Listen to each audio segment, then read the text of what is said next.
घर की बेटी दाल बराबर। आन्या डांस करने में उस्ताद। एक स्टेप जो वो देख लेती तो हूबहू उसे उतार देती। अरे आन्या बेटा, मेरी बेटी को भी डांस सिखा देना, उसका एनुअल प्रोग्राम है।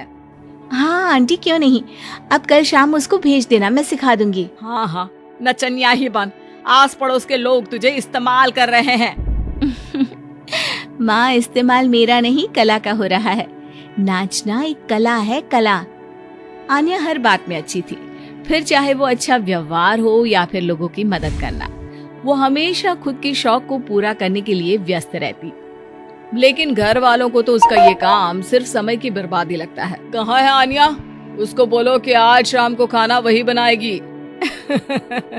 सपना देख लो कि तुम्हारी बेटी घर का खाना बनाएगी। अरे आसपास के लोगों का काम करने से उसे फुर्सत मिले तब तो कहीं जाकर वो हमारे घर का काम करेगी ना। देखो ना, इकलौती बेटी, ऊपर से गैर जिम्मेदार, अब करे तो क्या करे। तभी पड़ोस की पिंकी आ जाती है। अंकल आंटी, आन्या दीदी कहाँ है?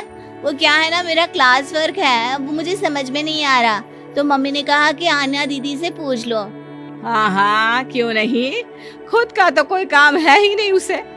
जाओ सीढ़ी से ऊपर चली जाओ, वही कमरे में है आन्या। एक रोज शहर में डांस कंपटीशन वाले लोग आते हैं, जहां आन्या का डांस सबको पसंद आता है।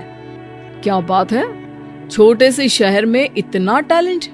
बेटा कौन सिखाता है आपको? कोई नहीं सर, वो क्या है ना, मैं टीवी देखकर सीख जाती हूँ। अरे वाह, और आपके मम्मी पापा कहाँ हैं? वो नहीं आए? नहीं, वो लोग नहीं आए हैं। आन्या कंपटीशन जीत जाती है और घर में टीवी वाले आन्या का इंटरव्यू लेने आते हैं। अरे क्या है, कहाँ घुसे जा रहे हो, क्या हो गया? आप आन्या की माँ है ना?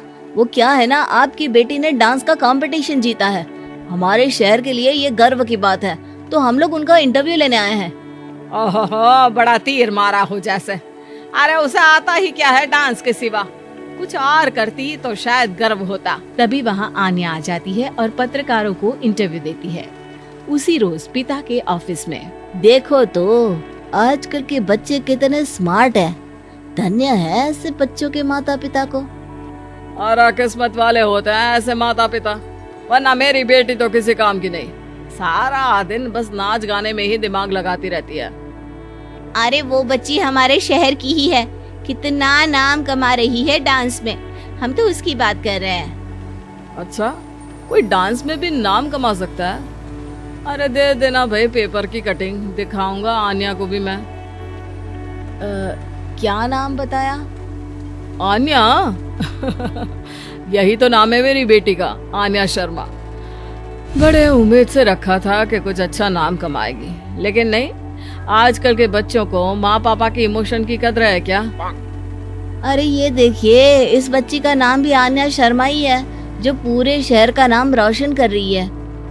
पिता अखबार देखते हैं तो सामने बेटी की ही फोटो रहती है, लेकिन ये क्या, जिस फोटो को देखकर हर कोई गर्व कर रहा था, पिता को उस पे कुछ भी खास दिखाई नहीं देता। हमारी ही औलाद है ये, पता नहीं कब कहाँ जाकर नाम लिखवाती है, मुझे तो पता भी नहीं है।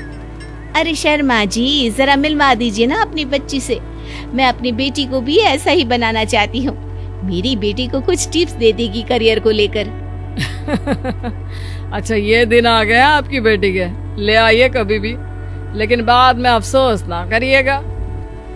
सभी को आन्या के पिता की बात पर हैरानी होती है कि इतनी टैलेंटेड लड़की के माता पिता आखिर उससे चाहते क्या है। पिता घर आते हैं और माँ से कहते हैं, पता है तुम्हारी लड़की क्या कर रही है, या फिर ऐसे ही व्यस्त रहोगी हमेशा? अरे पता है मुझे, पर आपको कैसे पता चला? अरे कुछ पत्रकार आए थे, पता नहीं कहाँ कौन सा कंपटीशन जीत कर आई है। नजर रखा करो उस पर। तभी वहाँ पड़ोसन आ जाती है, जो पति पत्नी दोनों ही डॉक्टर होते हैं। नमस्ते भाभी, बधाई हो आपको आन्या की कामयाबी की। भाई भगवान बेटी दे तो ऐसी। कहाँ है वो? सच में आपको ऐसा लगता है कि भगवान ऐसी बेटी दे? तो ले जाइए ना अपने साथ, रखिए 2-4 दिन, खुद ही पता चल जाएगा। और नहीं तो क्या, सारा दिन करती क्या है, कहाँ रहती है, हमें तो कुछ पता नहीं होता, ना बताती है ना पूछती है। खैर देखिए, वो वक्त अब गया जब माता पिता बनकर बच्चों की परवरिश की जाती थी। अब तो बच्चों को साथ बिठाकर बात करना जरूरी है। वो क्या कहते हैं, बच्चे के दोस्त बने। तो क्या आप दोनों अपनी बेटी के दोस्त हैं? हाँ, बस अब यही बाकी रह गया था। खैर बताइए, क्या काम है आपको? वो क्या है ना, मैं और मेरे पति दोनों को ही इमरजेंसी कॉल आ गई है अस्पताल से। मेरी बेटी आन्या की अच्छी दोस्त है, तो मैं क्या उसे आन्या के पास छोड़ दूं अगर वो फ्री है तो? माँ कुछ बोलती उतने में ही आन्या आ जाती है। वाह आंटी, क्यों नहीं, मैं फ्री ही हूँ, आप निश्चिंत रहिए, मैं उसका पूरा ख्याल रखूंगी। थैंक्स बेटा। वो अपनी बेटी उनके घर छोड़ जाती है, जो आन्या की उम्र की ही होती है। ये क्या मजाक है आन्या? हम लोगों को सोना भी होता है और हर घर का अपना कायदा होता है। मुझे बिल्कुल पसंद नहीं है कि तुम किसी को भी घर में घुसा लो। धीरे बोलिए पापा, कैसी बात कर रहे हैं? अंकल आंटी डॉक्टर है, पता है ना डॉक्टर का फर्ज क्या होता है। अगर वो किसी की जिंदगी बचा रहे हैं तो क्या हमारा फर्ज नहीं बनता कि हम भी उनकी किसी न किसी तरह से मदद करें? आपको तो पता है घर पर अकेले रहना कितना अनसेफ है। हाँ, तो दुनिया को सेफ करने का जिम्मा तू नहीं ले रखा है? अरे बहुत महंगे अस्पताल के डॉक्टर हैं वो लोग, खूब पैसा मिलता होगा, लेकिन ये नहीं कि मेड रख ले। क्या कहती आन्या, कैसे माँ पिता को समझाती कि किसी की मदद करना कोई बुरी बात नहीं है। खैर कुछ महीनों बाद आधी रात को माँ जोर जोर से चिल्लाकर आन्या के कमरे में जाती है। बेटा, बेटा आन्या, पापा के सीने में दर्द हो रहा है, बेटा कुछ कर। हाँ माँ, मैं डॉक्टर को फोन करती हूँ। आन्या डॉक्टर को फोन करती है, लेकिन माँ डॉक्टर को तो आने में काफी वक्त लग जाएगा, मैं पिंकी के पापा को बुला लाऊं? अरे वो नहीं आएंगे बेटा, वो लोग बहुत बड़े डॉक्टर हैं और हम लोगों के पास इतने पैसे भी नहीं है। माँ, मैंने डांस कंपटीशन में जो पैसे जीते थे वो है मेरे पास, आप चिंता न करें, बस पापा का इलाज करवा ले। आन्या के कहने पर वो बड़े डॉक्टर ना सिर्फ आन्या के पापा का इलाज करते हैं, बल्कि उन्हें ठीक करके घर भी ले आते हैं। आज मैं सिर्फ अपनी बेटी की वजह से बच गया। भगवान सबको ऐसी बेटी दे।